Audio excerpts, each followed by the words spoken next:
Students, last class में अपन ने respiratory organ lungs start किया था। आज अपन उसी टॉपिक को आगे बढ़ाएंगे। इसमें देखिए आपको जो दिखाई दे रहा है वो है लंग्स की स्ट्रक्चर। लंग्स है, उसमें कौन कौन से पार्ट्स हैं वो प्रेजेंट होते हैं, वो आपको इसके अंदर दिखाई दे रहे हैं। तो देखिए सबसे पहले इसके अंदर अपन लंग्स की यदि स्ट्रक्चर को देखते हैं तो लंग्स है वो आपको मैंने बताया था।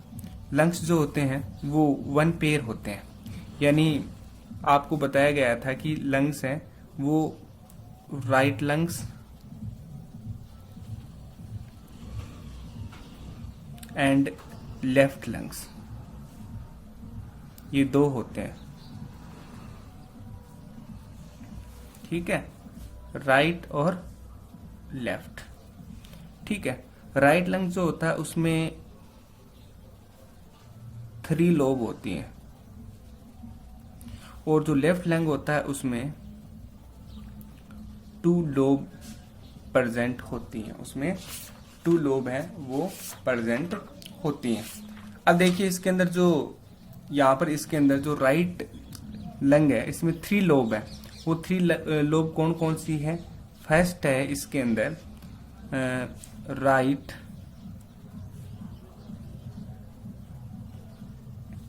एंटीरियर लोब,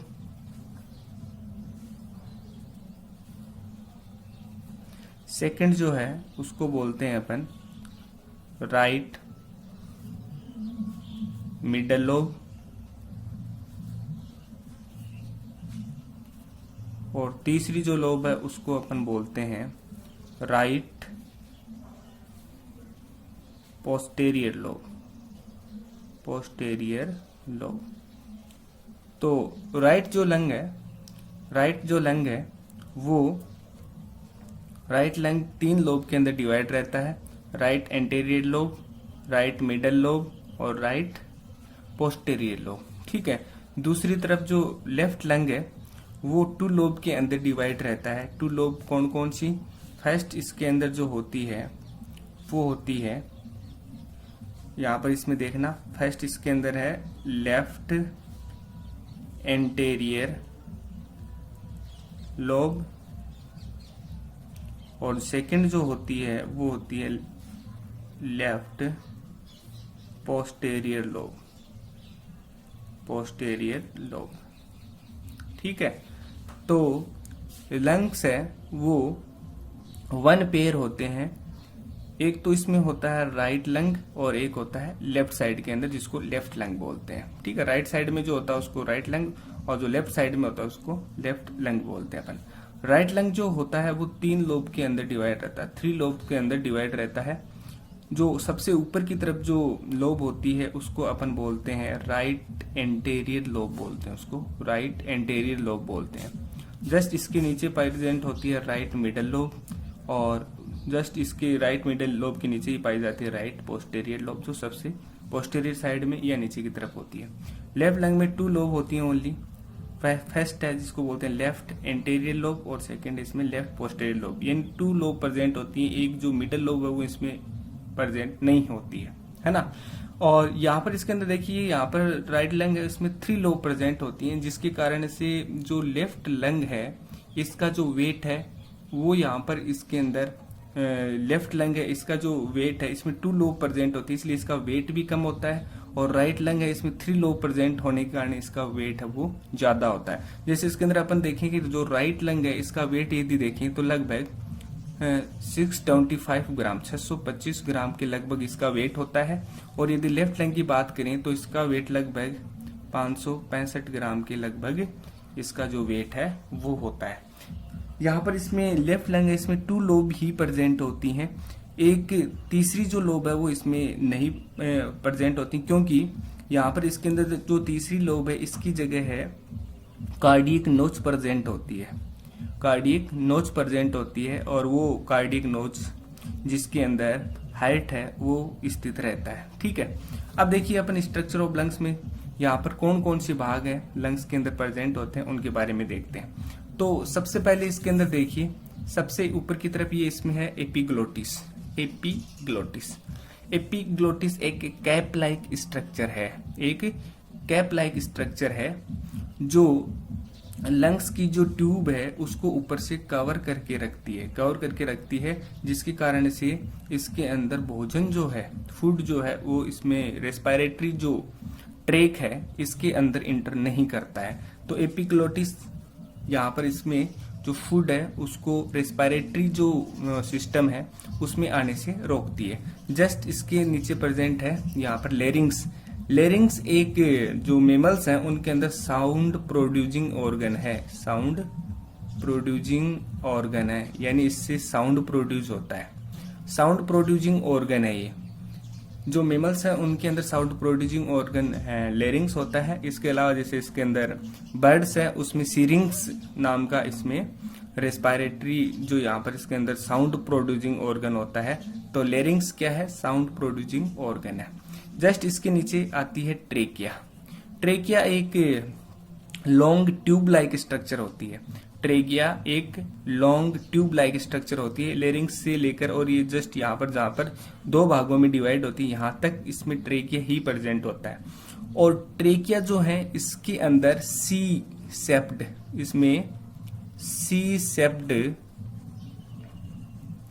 कार्टिलेज की बनी रिंग्स प्रेजेंट होती हैं। सी सेप्ड कार्टिलेज रिंग प्रेजेंट होती है इसमें। ये सी सेप कार्टिलेज रिंग यहाँ पर ट्रेकिया के अंदर प्रेजेंट होती हैं और ट्रेकिया को डैमेज होने से बचाती हैं, इसको पिचकने से बचाती हैं ये सी सेप कार्टिलेज रिंग। ठीक है, तो सी सेप कार्टिलेज रिंग कहाँ प्रेजेंट होती हैं? ट्रेकिया के अंदर प्रेजेंट होती हैं। ये मैंने जो दिखा रखी है आपको उसके अंदर ये सब क्या है? सी सेप कार्टिलेज रिंग है जो कार्टिलेज की बनी होती है। ये प्रोटेक्शन का काम करती हैं, ट्रेकिया को कोलैप्स होने या डैमेज होने से ये प्रोटेक्ट करती हैं या इसकी सुरक्षा करती हैं। आगे देखते हैं कि जो ट्रेकिया है ये आगे चलकर टू ब्रांचेज के अंदर डिवाइड हो जाता है, एक साइड राइट साइड और एक साइड है लेफ्ट साइड। ये जो साइड है ये इसमें राइट साइड है और ये जो साइड है ये लेफ्ट साइड, यानी ये राइट लंग्स है और एक तरफ इसमें ये है लेफ्ट लंग। तो ये जो टू ब्रांचेज हैं, ट्रेकिया आगे चलकर टू ब्रांचेज में डिवाइड हो जाता है। एक ब्रांच है राइट लंग्स में इंटर करती है और एक ब्रांच है वो लेफ्ट लंग के अंदर इंटर करती है। ठीक है, ये जो यहाँ पर इसके अंदर दो ब्रांचेज निकलती हैं ट्रेकिया से, यानी ट्रेकिया टू पार्ट्स में जो डिवाइड होता है इसको ही बोलते हैं अपन ब्रोंकस। यानी ये जो टू ब्रांचेज हैं इनको क्या बोलते हैं? ब्रोंकस बोलते हैं। ठीक है, ब्रोंकस देखिए आगे चलकर इसमें लंग्स के अंदर इंटर हो जाता है राइट एंड लेफ्ट साइड के अंदर, और ब्रोंकस आगे चलकर बहुत सारी ब्रांचेज के अंदर डिवाइड हो जाता है। बहुत सारी ब्रांचेज के अंदर डिवाइड हो गया है। यहाँ पर देखो ये इसके अंदर बहुत सारी इसमें ब्रांचेज हैं। इन ब्रांचेज को बोलते हैं ब्रोंक्यूल्स। इन ब्रांचेज को क्या बोलते हैं? ब्रोंक्यूल्स। यानी ब्रोंकस है, ये ब्रोंकस इसके अंदर जब लंग्स के अंदर इंटर करता है तो लंग्स के अंदर इंटर करके ब्रोंकस कई ब्रांचेज के अंदर डिवाइड हो जाता है। इन ब्रांचेज को ही बोलते हैं अपन ब्रोंक्यूल्स बोलते हैं। ठीक है, फिर आगे देखते हैं कि जो ब्रोंक्यूल है ये ब्रोंक्यूल आगे चलकर इसके अंदर बहुत ही यहाँ पर इसके अंदर एक अपन कह सकते हैं ड्रॉपर लाइक स्ट्रक्चर के अंदर ओपन होते हैं जिसको बोलते हैं एल्वियोलाई, या इनको हिंदी में वायु कूपिकाएं बोलते हैं। तो ब्रोंक्यूल्स आगे चलकर बहुत सारी एल्वियोलाई के अंदर क्या हो जाते हैं? ओपन हो जाते हैं। एल्वियोलाई ही वह यहाँ पर इसके अंदर जगह होती है, वह स्थान होता है जहाँ पर गैसियस एक्सचेंज होता है लंग्स और ब्लड के मध्य। लंग्स और ब्लड के मध्य जो गैसियस एक्सचेंज होता है वो कहाँ होता है? एल्वियोलाई के अंदर ही होता है डिफ्यूजन मेथड के द्वारा। ठीक है, तो ये यहाँ पर इसके अंदर एल्वियोलाई है, यहाँ पर गैसियस एक्सचेंज होगा। ये आपको इसके अंदर लास्ट के अंदर ये जो इसमें नोड दिखाई दे रही है इसके अंदर नोब लाइक स्ट्रक्चर दिखाई दे रही है, ये क्या है? एल्वियोलाई है जहाँ पर गैसियस एक्सचेंज होता है। ठीक है, और मैंने आपको इसके अंदर बताया कि राइट लंग है वो 3 लोब के अंदर डिवाइड रहता है। ये देखो सबसे ऊपर है, ये है राइट एंटेरियर लोब, ये सबसे ऊपर की तरफ है राइट एंटेरियर लोब। जस्ट इसके नीचे है ये लोब जो है वो है राइट मिडल लोब, और सबसे नीचे है पोस्टेरियर लोब या राइट पोस्टेरियर लोब बोलते हैं। और दूसरी तरफ लेफ्ट साइड में ओनली 2 लोब है इसके अंदर। एक ये जो लोब है सबसे ऊपर वाली जिसको बोलते हैं लेफ्ट एंटेरियर लोब, और जस्ट इसके नीचे लेफ्ट पोस्टेरियर लोब। और देखो ये जो लंग्स हैं इसके जस्ट नीचे की तरफ यहाँ पर एक मस्कुलर सेप्टम प्रेजेंट होता है, मस्कुलर स्ट्रक्चर प्रेजेंट होती है जिसको बोलते हैं डायफ्राम। ये डायफ्राम ब्रीथिंग की जो मैकेनिज्म होती है, श्वसन की जो प्रोसेस होती है उसके अंदर हेल्प करती है। डायफ्राम है वो ओनली जो मेमल्स हैं उन्हीं के अंदर प्रेजेंट होता है, इसके अलावा जो क्रोकोडाइल है उसके अंदर भी प्रेजेंट होता है, लेकिन मोस्टली इसके अंदर ये मेमल्स में ही प्रेजेंट होता है। एक जो एक्सेप्शन के रूप में जो क्रोकोडाइल है उसमें भी डायफ्राम है वो प्रेजेंट होते हैं। तो मेमल्स का एक ये स्पेसिफिक कैरेक्टर है डायफ्राम का पाया जाना।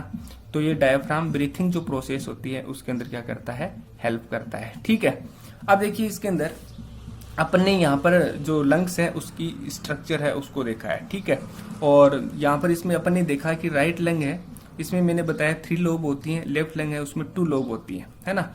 अब यहाँ पर इसमें लेफ्ट लंग में 2 लोब ही क्यों प्रेजेंट होती है, क्योंकि यहाँ पर इसके अंदर एक जो मिडल लोब है इसका फॉर्मेशन नहीं हो पाता है। क्यों नहीं हो पाता है, क्योंकि देखिए इसके अंदर ये जो लेफ्ट लंग है इसमें मिडल लोब है उसकी जगह एक नोच प्रेजेंट होती है, एक नोच प्रेजेंट होती है जिसको बोलते हैं कार्डियक नोच, जिसको कार्डियक नोच बोलते हैं।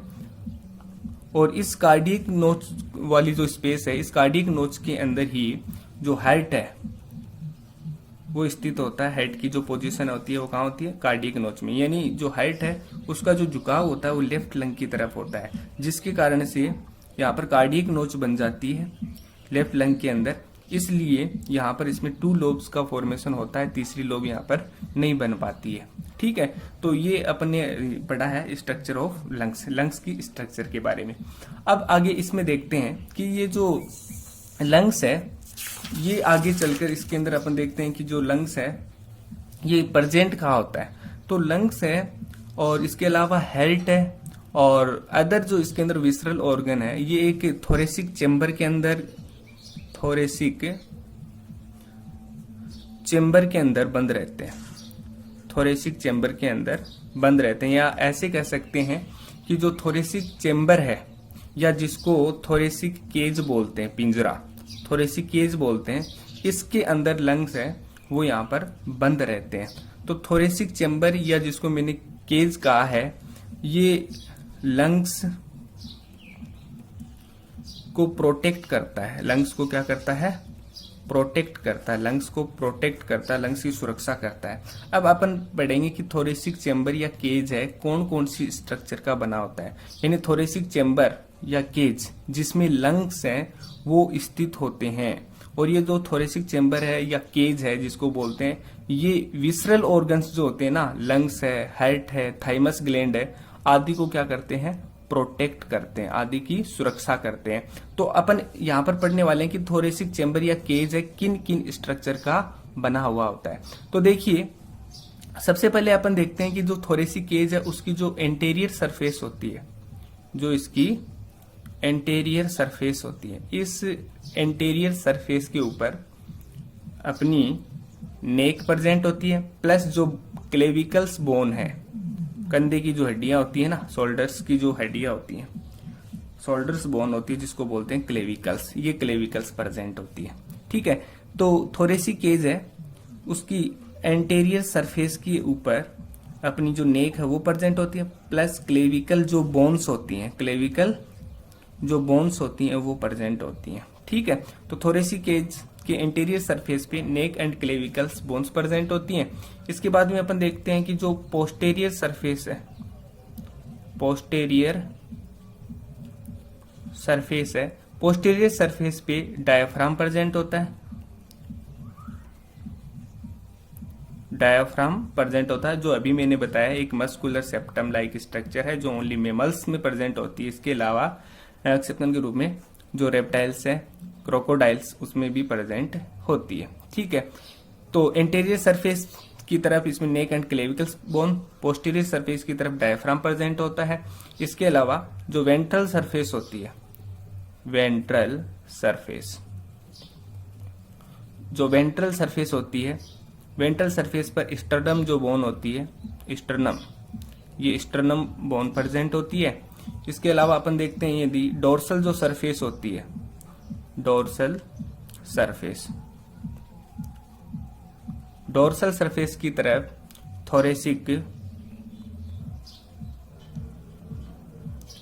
Thoracic vertebra of vertebral column, vertebral column ये प्रेजेंट होती है। इन डोर्सल सरफेस की तरफ वर्टिब्रल कॉलम प्रेजेंट होती है। अपनी जो नोटोकॉर्ड है वो डोर्सल सरफेस की तरफ प्रेजेंट होती है।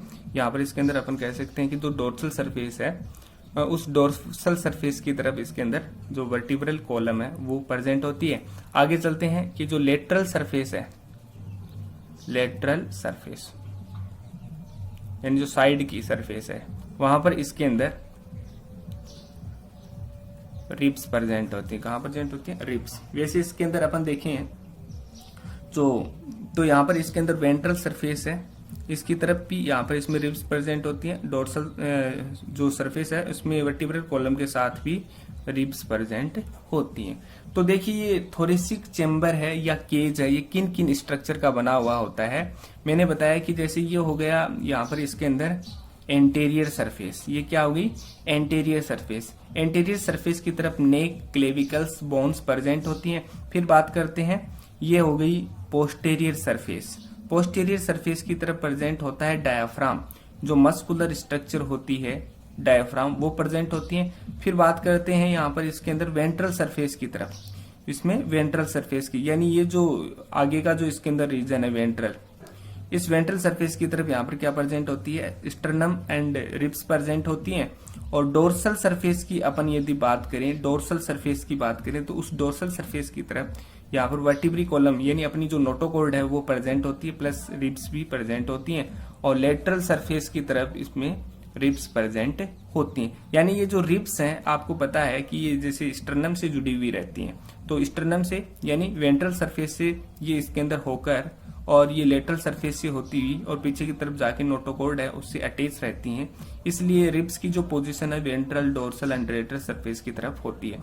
तो ये सभी स्ट्रक्चर मिलकर क्या बनाती हैं? थोरेसिक चेम्बर या थोरेसिक केज बनाती हैं। और इसी थोरेसिक केज के अंदर लंग्स प्रोटेक्ट रहता है, लंग्स है वो सुरक्षित रहता है। इसके अलावा कुछ अदर विसरल ऑर्गन जैसे मैंने बताया, यहाँ पर इसमें हार्ट है, थाइमस ग्लैंड है, ये भी थोरेसिक चेम्बर या केज के अंदर ही क्या रहते हैं? सुरक्षित रहते हैं। यानी थोरेसिक चेम्बर या केज इसको क्या करता है? प्रोटेक्ट करता है। तो कोई आपको पूछे थोरेसिक चेम्बर या केज किन किन स्ट्रक्चर से मिलकर बना होता है, तो ये सभी स्ट्रक्चर इसके अंदर प्रेजेंट होती है। तो ये था इसके अंदर स्ट्रक्चर ऑफ लंग्स की स्ट्रक्चर, प्लस अपन ने यहाँ पर पढ़ा है थोरेसिक चेम्बर या केज। नेक्स्ट क्लास के अंदर अपन जो रेस्पिरेशन से रिलेटेड जो अगला टॉपिक है वो पढ़ेंगे। Thank you.